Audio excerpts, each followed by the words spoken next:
मेरे प्यारे बच्चों, तो आज क्या देखने वाले हम लोग फिर से मानव नेत्र। और मानव नेत्र का कौन सा क्लास है? दूसरा। इसके पहले आप लोग को समझा दिया गया था कि मानव नेत्र क्या है। तो देर ना करते हुए, है ने, मानव नेत्र ये तो अंधेरे में चलने वाला चीज नहीं है, काम करने वाला चीज नहीं है। ये किसमें काम करता है? प्रकाश में। इसलिए तो मानव नेत्र को कहा जाता है एक अद्भुत प्रकाशीय यंत्र है। समझ गए ना? तो चलिए बाबू, आज हम लोग जहां से पढ़े हैं, है ना, जहां से देखे क्लास को, पिछले क्लास को देखे थे, उसके आगे शुरुआत करते हैं। तो हमें याद है कि ये रेटिना चल रहा था। क्या चल रहा था? रेटिना। अच्छा, रेटिना पे क्या होता है जी? किसी वस्तु का है ना, कैसा बनता है? चलिए, बहुत अच्छा बाबू। तो आज देखेंगे ना कि एक प्रतिबिंब तो बन रहा है कहाँ? रेटिना पे। लेकिन हमें दिखाई देता है आँख के द्वारा जैसा वस्तु है वैसा वास्तविक और बड़ा।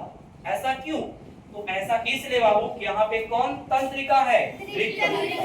यहाँ से जो भी प्रतिबिंब बना, यहाँ से संवेदना उत्पन्न होता है और दिमाग में जाता है। कहाँ पे? दिमाग में। और दिमाग हमें सीधा करके दिखाता है। समझ गए ना? तो चलते हैं इसके आगे। हम लोग देखते हैं कि अच्छा, एक चीज बताइए, ये क्या है? लेंस। और ये क्या है?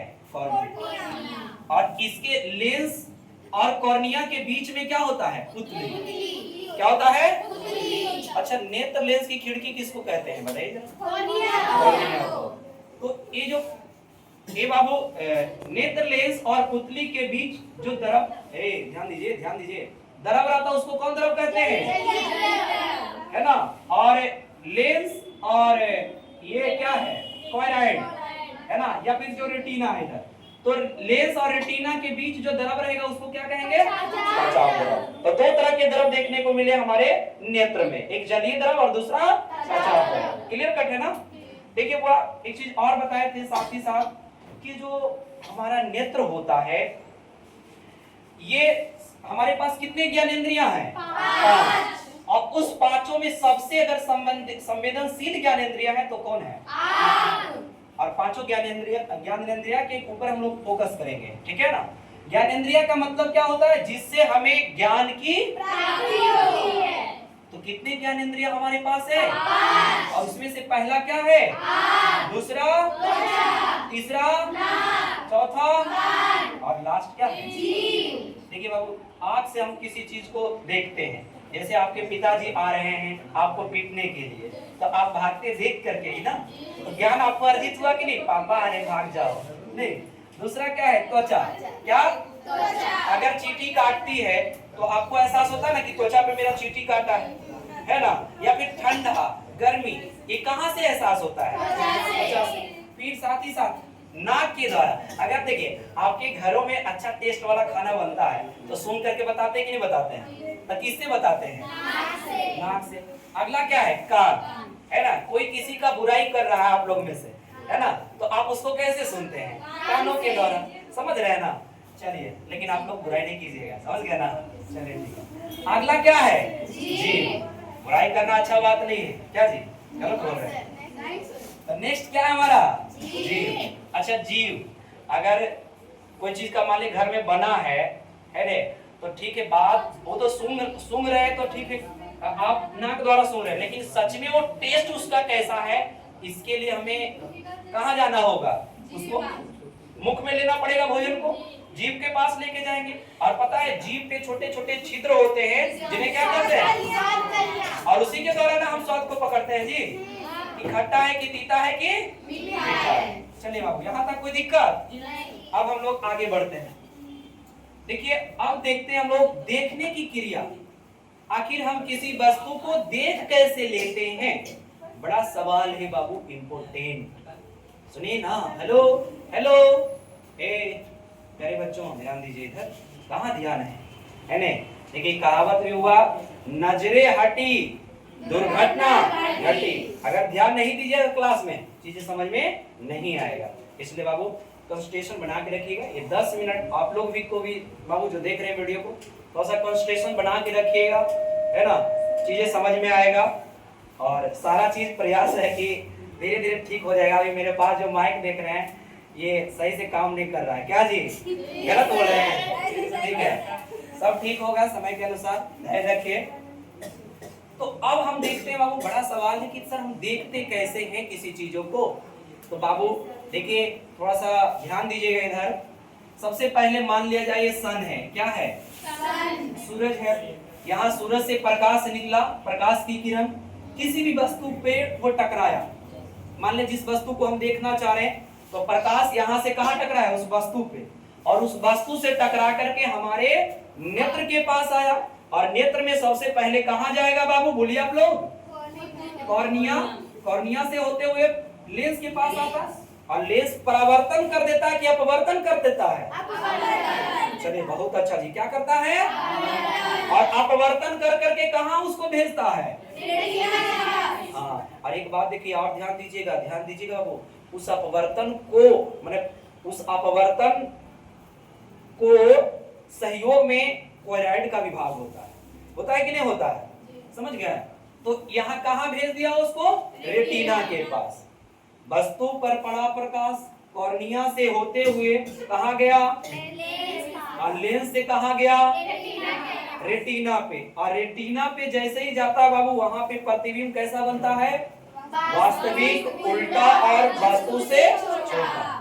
समझ गए? और वहां से होते हुए प्रकाश फिर कहाँ जाता है? दृक तंत्रिका। और दृक तंत्रिका कहाँ भेज देता है चीजों को? मस्तिष्क के पास। और मस्तिष्क हमें चीजों को कैसा दिखाता है? सीधा और जैसा वस्तु यानी बड़ा दिखाता है। समझ गए? ये हमें देखने की क्रिया हुई बात। अब एक लास्ट टॉपिक आपको है ना, समंजन क्षमता। कौन सा क्षमता? तो देखिए बाबू, समंजन क्षमता एक प्रकार का क्या है? पावर है। ये क्या है जी? पावर। तो देखिए सुनिएगा जरा सा ध्यान से आप लोग भी। अब आपको कहीं भी कोई दिक्कत लगे कमेंट में लिखिएगा, हम प्रयास करेंगे उस चीज को सुधारने का। अरे मेरा ये शुरुआती है लेकिन प्रयास रहेगा। चलिए समंजन क्षमता देखते हैं। देखिए बाबू, समंजन क्षमता में होता क्या है कि जैसे आपके आंख से के पास से कोई वस्तु है तो उसको भी देख लेते हैं, दूर रहता है उसको भी देख लेते हैं। देख लेते हैं कि नहीं? और ये जो करता है जानते हैं कौन? आंख का कौन ऐसा भाग कर रहा है? कौन ऐसे कर रहा है कि दूरों वाला वस्तु हमको दिख रहा है, नजदीकों वाला दिख रहा है? तो ये फोकस दूरी बदलता है। आंख का फोकस दूरी, फोकस दूरी जो है बदलता है नेत्र लेंस। कौन लेंस? ये वाला जो लेंस देख रहे हैं ना, यही बदलता है। और ये किसके सहायता से बदलता है? सिलियरी मांसपेशियां के सहायता से बदल देता है। तो ये जो बदलने की क्षमता हुआ फोकस दूरी को, तो इस प्रकार के क्षमता को क्या कहेंगे हम? समंजन क्षमता। समझ गए?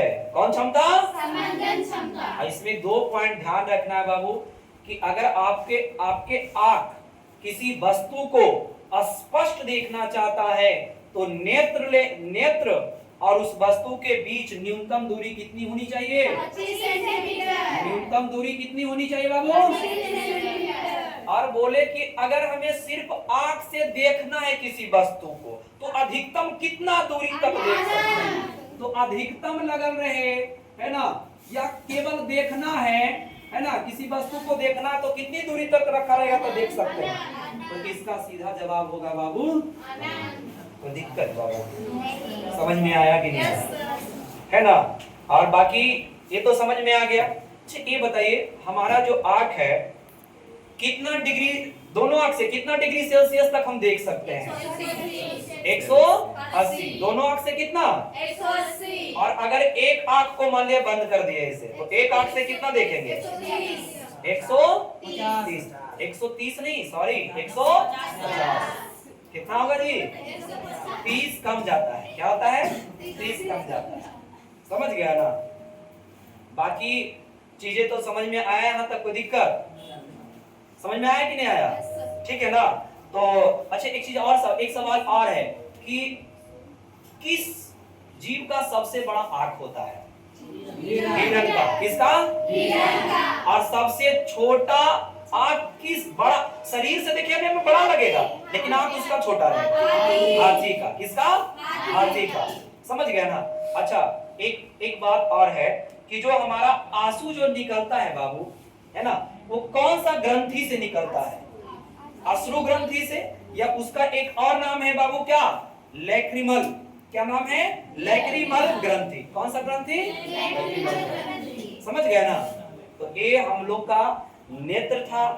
और बाकी अगले क्लास में देखेंगे बाबू कि हमारे नेत्र में जो है कई प्रकार के कभी कभी दृष्टि दोष उत्पन्न हो जाते हैं। जैसे कभी सुनते हो किसी के पास के वस्तु नहीं दिखता है, किसी को दूर के वस्तु नहीं दिखता है, किसी को दोनों नहीं दिखता है, किसी को क्या होता है कि रात में नहीं दिखता है ना, मोतियाबिंद कहते हैं आप लोग। तो इस सारे चीज पे नेक्स्ट वीडियो, नेक्स्ट एपिसोड में हम लेके आएंगे। तब तक के लिए आप लोग इंतजार कीजिए और इस वीडियो को अच्छे से देख लीजिए। आशा है कि आपको ये वीडियो समझ में आया होगा, और यदि अच्छा लगा तो शेयर कीजिएगा, सब्सक्राइब कीजिएगा, दोस्तों के पास भेजिएगा। ठीक है बाबू, बाकी मिलते हैं अगले वीडियो में, अगले क्लास में, क्लास 3 के साथ। ठीक है ना?